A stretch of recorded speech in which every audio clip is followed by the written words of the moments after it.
Okay, moving on from the engine, which is now finished. Just doing a few bits on the frame, so here's where we're up to on the frame and bits.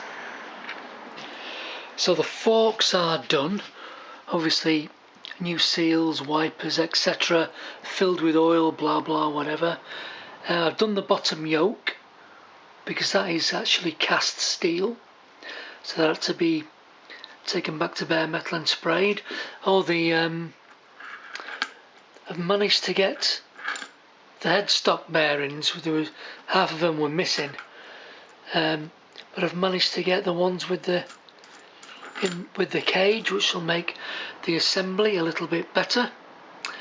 The rear shocks are done, to the fact that I undid them from the collets because it's the only way you can check that the damper works, because you can't feel, you know, the damper working against the spring. So they're done. The swing arm was the test for the paint, so I took the swing arm back to bare metal and a couple of coats of high build primer, a bit of a rub down, couple of coats of silver, and just flatted back on the last coat, and then 2 coats of the clear stuff on top. So that's what the frame is going to end up looking like, paintwork wise. So it should work out okay. So the frame I've not touched yet. The frame, there's no damage on the frame anywhere. It looks straight enough. The only thing is the battery's leaked, which is going to be stripped back to bare metal anyway, and took the paint off. But the rest of the frame is good. The tank was the issue, and the original tank, which looks fantastic apart from a few bubbles, has obviously had an issue with rust inside big time, because it's actually permutated through there still after it's been treated, and it's full of that full of that tank liner stuff, whatever it is. And obviously I think the badges are off a 754 K1 or K3 or something, big badges. But it's a shame really, but we knew the tank was not going to make it. However, I found this little rascal, correct badges and everything, bit of a crumpled fag packet, you know, a few dents in it here and there, but inside it is like brand new. Beautiful. So they're like hen's teeth in the UK, so that will be definitely going on. And I saw this colour, thought, oh, I like that red. I was going to stick with this because obviously the front guard and the rear guard and the headlamp shell's done in this gold. But I love this. I'm going for a metallic red anyway, which then came the problem with the seat, because obviously that red is not going to match that. So I've got a seat cover, an SL seat cover, so that will be coming off, and the new seat cover will be going on. So the next job is paint off completely on the frame, strip it right back to nothing, and get the frame painted, and then I'll just throw the wheels in and the headstock, etc., drop the engine in and give it a run before we get into the fine detail stuff. So that's where we're at. So it is moving along quite nicely. So see you in a sec. Okay, the frame is done. It's had 2 coats of primer, 2 coats of silver, and 2 coats of lacquer. So it's not turned out too bad. The welding is absolute crap, but obviously can't do anything about that. It would have been the early days of MIG welding. I think in the late 60s, like Chrysler or one of the American car companies was the first ones to introduce MIG welding, commercially, in areas on the car bodyworks where they couldn't get in with a spot welder. So very early 70s, it's obviously not going to fall apart, but it looks atrocious. Most of it's covered up. Anyway, exhaust is cut back, ready for painting with high temperature black paint. And also the exhaust is in quite good condition. It's even got the still got the baffle in the end. How about that? Diffuser or whatever you want to call it. Anyway, frame done. Next is headstock in and forks, swing arm. I'm just going to put the wheels. I've not done the wheels. I'm just going to slide the wheels in just to get a rolling chassis, and then because I want to drop the engine in and give it a run. So we'll see you in a short while. Okay, I've got a tad more done. Swing arms in, shocks are on. I managed to get some new ones of these rubbers that hold the casings on the side. Shine didn't come out too bad with the lacquer. Quite pleased actually. Forks are on. Headstock bearings are done and adjuster head. Oh, got my little VIN number back on. So not far off a rolling chassis actually. So I got a fair bit done today, even though I had another job to do as well, but worked out okay. So next job is drop the wheels on and drop the engine in. I'm not going to do anything with the wheels just yet, just because I just want to run the engine, but I didn't want to have to strip the frame back again. So once the engine's in, it's in. So concentrate on the wheels after that, but a run next and see how we go. So we'll catch you in a short while. So moving on, the lump is in. I was up to the stage where obviously I need to run it, but I didn't want to feed the wiring harness through. A bit of a disaster with the coil. As I touched it, the HT lead, which is part of it, doesn't screw in, fell apart. And it looks like it's not the right one anyway. It says it's off a CT90 Honda, but it actually didn't fit either. So I ordered a new one, or not a new one, an eBay one. Well, it was a worry, and that didn't fit either. So I've had to make a little standoff, and the holes didn't line up. So anyway, it all goes in, the tank goes on, and it is 6 volts. So then I was working out how to get a spark without putting the wiring harness on. So looking at the wiring diagram, it's got, this is a better drawing. So it's got 3 coils, and they're wired series parallel, 1 pair and 1. So one individual coil actually runs up to a kill switch. That's one of the other switches in the handlebar. So you can run it without a battery, and then the other pair go up and eventually work their way up to the that's a selenium rectifier, old technology. So what I've done is I've picked up from the alternator the main pair of single phase, which is the 2 purple wires, and they're now on the phases of this solid state silicon rectifier, just as a test.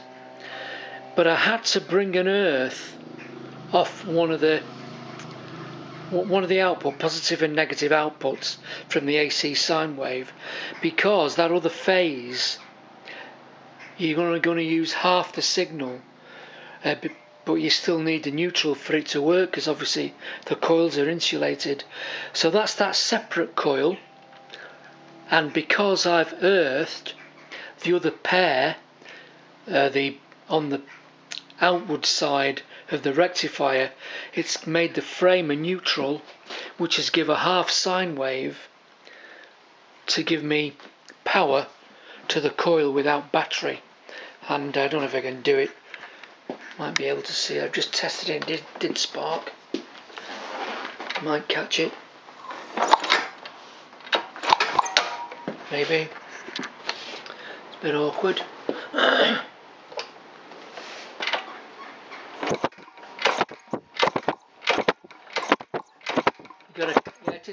You've got to catch the frame rate of the camera, because obviously it could spark between frame rates, but it is sparking quite nicely.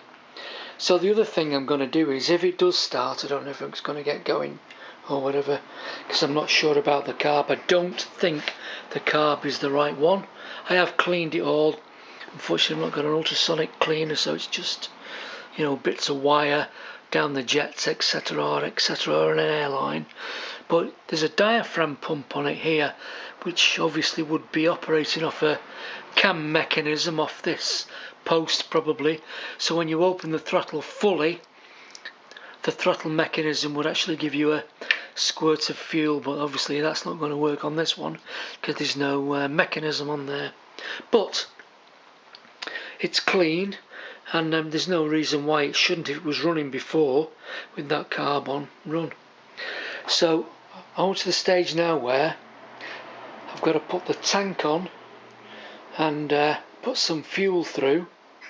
I've got a spark. As long as I've got no leak fuel wise, we'll give it a try. So see you in a second. Okay, we're ready to give it a try.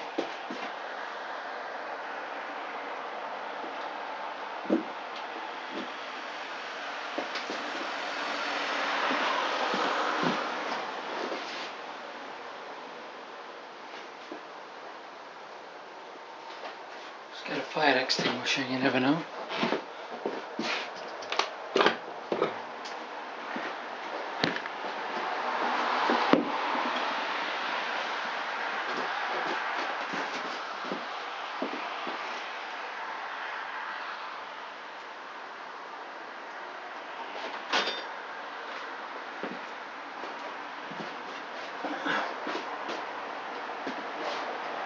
Bit of choke.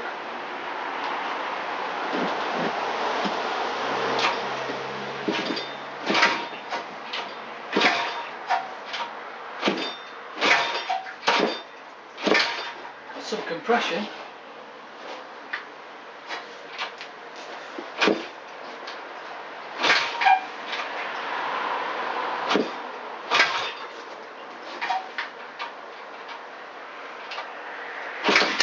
Oh, spit back the carb. Yes.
like that.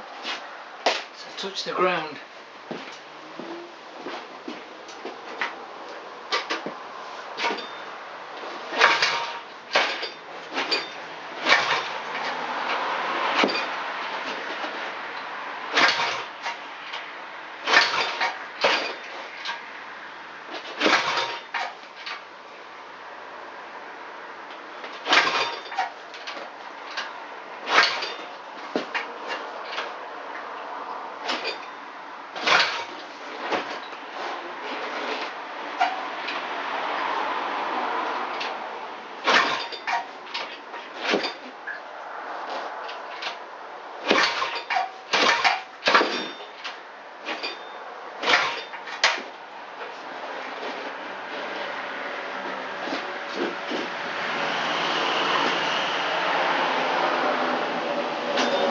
Feels like it's advanced. Anyway, it goes. Just a bit of fine tuning. Let's catch you in a second. Well, she runs not very well with that carburettor, whether it's because of the extra 50 cc's or whatever. Can't seem to tune it at all. It's bone dry, no oil leaks. We've got all the gears, a 5-speed gearbox. Thought it was only a 4, but yeah. So I don't know what to do now. I may pull the engine back out, and if I skim a bit more off the top of the piston, because of the compression ratio is off the clock, and when you blip the throttle it's actually pinking, even though I've retarded the timing even more than it needs to be. So I'll decide when I've pulled the motor out whether to try the standard kit back in it as well. But anyway, it means now I can carry on with the rest of it, you know, the wheels, all the rest of the paintwork, etc. So there we go.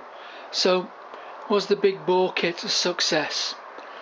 Probably not, unless you were going to top the piston, but it was a lot of messing. It does run of sorts. Carburation isn't right, probably because of the extra 20 odd cc's or whatever, I don't know. But yeah, the engine's coming back out, so I may top the piston, try it again, or I may stick the 125 barrel and piston back in it. But anyway, there we go, folks. We'll see you on the next video.